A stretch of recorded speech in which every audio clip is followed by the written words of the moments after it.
এই বন্ধুরা আসসালামু আলাইকুম, কেমন আছেন সবাই? আশা করি সবাই ভালো আছেন।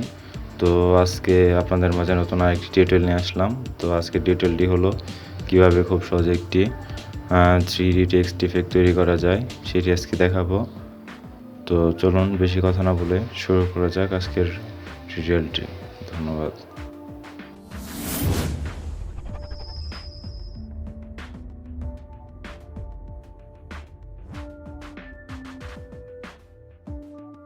তো বন্ধুরা, প্রথমে একটি নিউ ডকুমেন্ট তৈরি করে নেব। তো একটি ডকুমেন্ট তৈরি করে নিচ্ছি।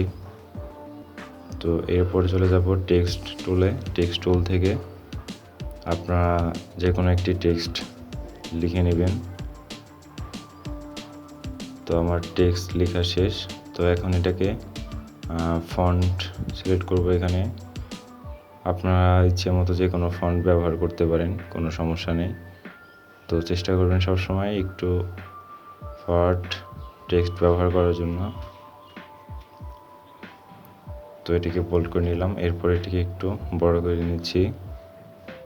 তো বড় করে নেওয়ার পর এটার কন্ট্রোল আল্টা চেপে নিচের দিকে টান দিলেই এটি কপি হয়ে আসবে। তো এইভাবে কপি করে নেবেন। তো এর নিচে আরেকটি কপি করবেন। তো কপি করা শেষ হয়ে গেলে এটাকে ছোট করে নেবেন আর এটাকে অ্যাভারেজ থেকে ব্রিং টু ফ্রন্ট, আর নিচেরটাকে এটির কালারটি চেঞ্জ করে নেব। এটির কালার আমি হোয়াইট করে নিচ্ছি।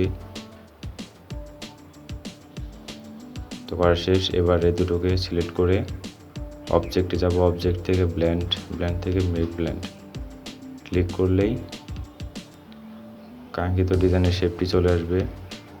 যারা ফার্স্ট টাইম মেক টুল দিয়ে ব্লেন্ড করবেন, ব্লেন্ড করার পর ব্লেন্ড অপশন গিয়ে স্যাটিসফাইড 67 এই জায়গায় 150 দিয়ে নেবেন, তাহলে আপনাদের এরকম হয়ে যাবে।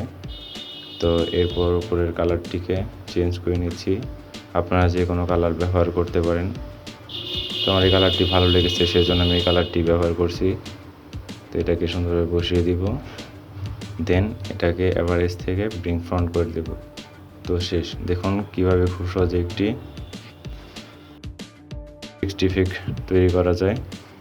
তো আশা করি ভিডিওটি বুঝতে কোনো অসুবিধা হয়নি, বা ভিডিওটি বুঝতে কোনো অসুবিধা হলে অবশ্যই আমাকে কমেন্ট বক্সে কমেন্ট করে জানাবেন। আমি চেষ্টা করব আপনাদের সকল তথ্য বুঝিয়ে দেওয়ার জন্য। তো ভিডিওটি ভালো লাগলে অবশ্যই লাইক, কমেন্ট, শেয়ার করবেন। আর যারা আমার চ্যানেলে এখন নতুন সদস্য আছেন তারা অবশ্যই আমার চ্যানেলটিকে সাবস্ক্রাইব করবেন। ভিডিওটি দেখার জন্য সকলকে অসংখ্য ধন্যবাদ।